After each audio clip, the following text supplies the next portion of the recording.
So far, the threads we've created don't use any variables.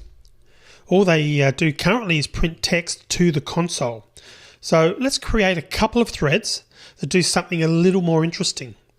So we'll start by creating a new console project, clicking on Create New Project as we've done probably hundreds of times now, selecting Java, Next, and creating a command line app, and I'm going to call this one Counter. Okay, and let's move this over a little bit so we've got a bit more space for our source code. So what we're going to do is have two threads counting down from 10 using a countdown object. So we'll add two more classes to our application, countdown and countdown thread. Now we could put them in their own files, but since this is just a simple demo, we're going to add them to the main Java file. So let's write the code to do that, and then we'll discuss it as we work through it. First, we're going to copy the thread color class we used in the last lecture in this project. So I'm just going to copy that, and I'm going to create the new class. And if you recall, it was called thread color. Thread color, and I'm just going to paste that code in, save a bit of typing,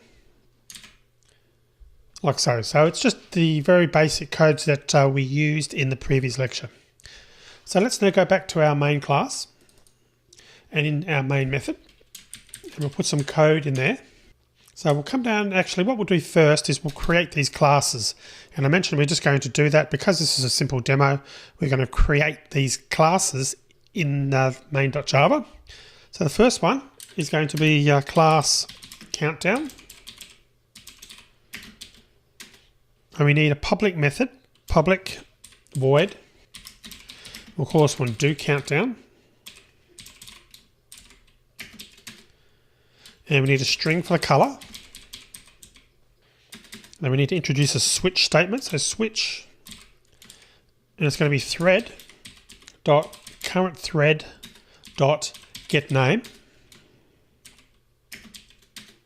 And if you get this error here, what that means is we haven't got JDK 8 set up. So we need to go back into preferences, into the project, right click the project and click on open module settings. And we need to make sure under project that our project language level, I think I said JDK, but project language level is set to 8. And if we do that, the error then goes away because we're able to use a string in a switch statement, which was only introduced in a later version than our default, which was set to 6. So the first one here now is we're going to do case thread1. Thread1 being the name of the thread, and we're going to be having two threads running. So if that's the case, we're going to change the color. So color is equal to thread color dot ANSI, and let's just go for cyan. Should look okay. We can always change these if we run it and it doesn't look correct. Then we'll break out of that. And the second case will be for thread 2. And for color, we'll put thread color dot, let's try a purple. Let's see what that comes out like. And do a break as well.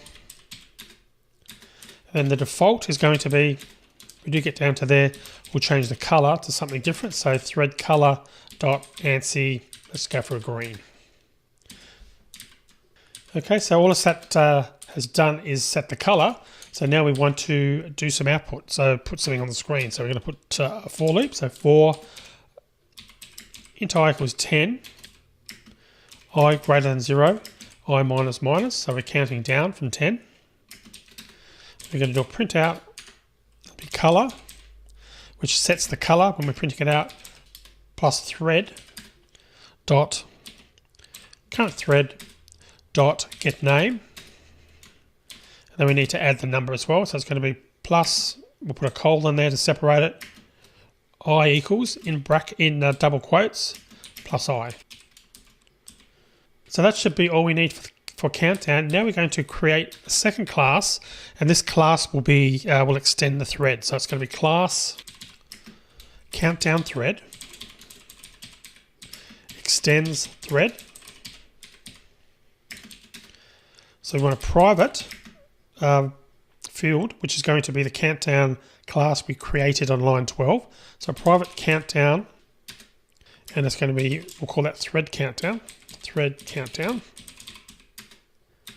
Then we want a constructor, so it's going to be public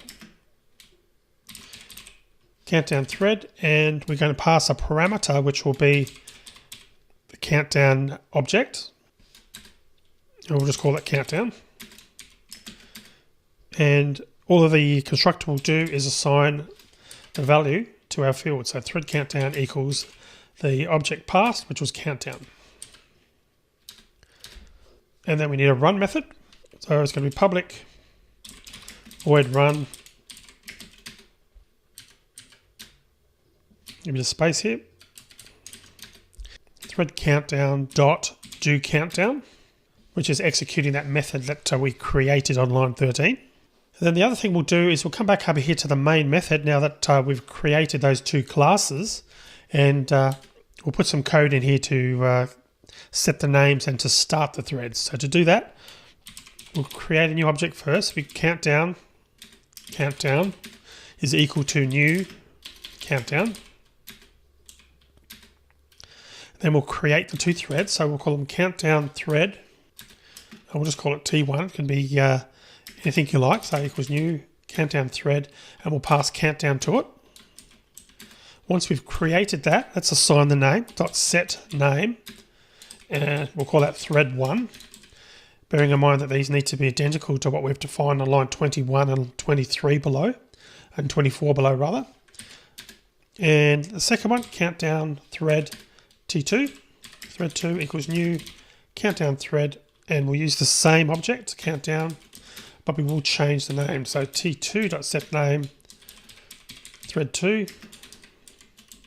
And all that's left for us to do now is to execute it, or to start it to be more correct. So T1.start and T2.start. Okay, so that's the code. Whoops. Clean that up a little bit. So let's just go through what we've typed in. So looking at the countdown class first, which we've got defined on line 18, there's one method there, the doCountdown method. When this method's called, the code counts down from 10 to 1, at which point the for loop then exits because it's obviously finished. We're using the color trick that we've used in previous videos, and we can see from the switch statement that we've got one thread named thread 1, which will print the text in cyan, and a second thread called thread 2, which is going to print the text in purple. And we also have a countdown thread class that we created on line 39. And that extends thread, obviously, because we need to do that so that we can execute it, we can start it.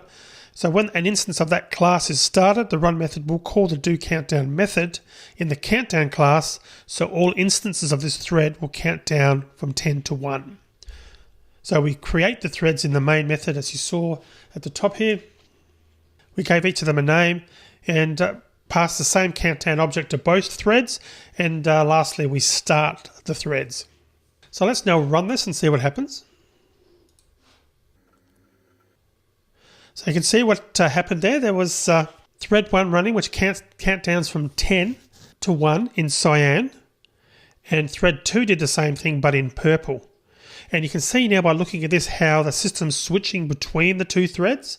So we can't predict when each thread is run and will be suspended. So every time we run, we're going to see a different result here. So let's run it a few times just to see what I mean. So if we run this again, noting the order that was showing in there, you can see that one was entirely different. We actually got the complete results in cyan for thread 1. Running it again.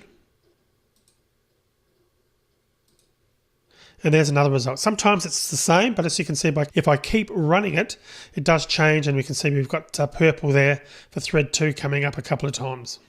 So we really can't guarantee the order, or can't predict when each thread will run and then when it will be suspended so that the other thread can run, because that's based on the operating system and what it's doing. So now that we've done that, let's make a small bit of change to the code. Instead of using a local variable in the for loop, let's use an instance variable. So to see what I mean, we're going to come back up here to our countdown method, and we're going to introduce an instance variable or field for this class. So private int I in the countdown class. And then for the for loop, instead of creating the variable, we're going to use the instance variable instead. So I'm going to get rid of the initial definition and just put I equals 10, which is now going to obviously use the instance variable. So all we've really done here is change the local variable to an instance variable. So you'd think that the code should still count down from 10 to 1. And if we run it, we should expect the same thing. Well, probably you would expect the same thing, each thread counting down from 10 to 1. But let's just run the application to confirm that. And notice how we've got something different this time. We didn't see what we expected to see. Instead of each thread counting down to 10, both threads seemingly have seemed to skip numbers. So it's possible that some numbers here are even duplicated, and you can see that in the case of 10, for thread 2 and thread 1, the numbers are duplicated. Now, since every time we run the application we get a different result, we're going to discuss the following results that I got for one run of this application. So here's an example image just to make it easier so that we're all on the same page, as you can see there. And just make that a little bit bigger. So we can see in this particular example, the number 10 is duplicated, and we got that when we run this live as well. But after that, in this particular example, each number only appears once. So thread 2 skips all the numbers that thread 1 prints and vice versa. And also, interestingly enough, thread 1 prints 3 after thread 2 prints 2. So what's going on here? So, after all we did was change the local variable to a private variable. Other than that, we didn't really touch the code, but as you can see, the results have now changed drastically compared to when we originally ran it, when both threads were happily printing out the full numbers. So let's talk about what's going on and gain an understanding of that in the next video.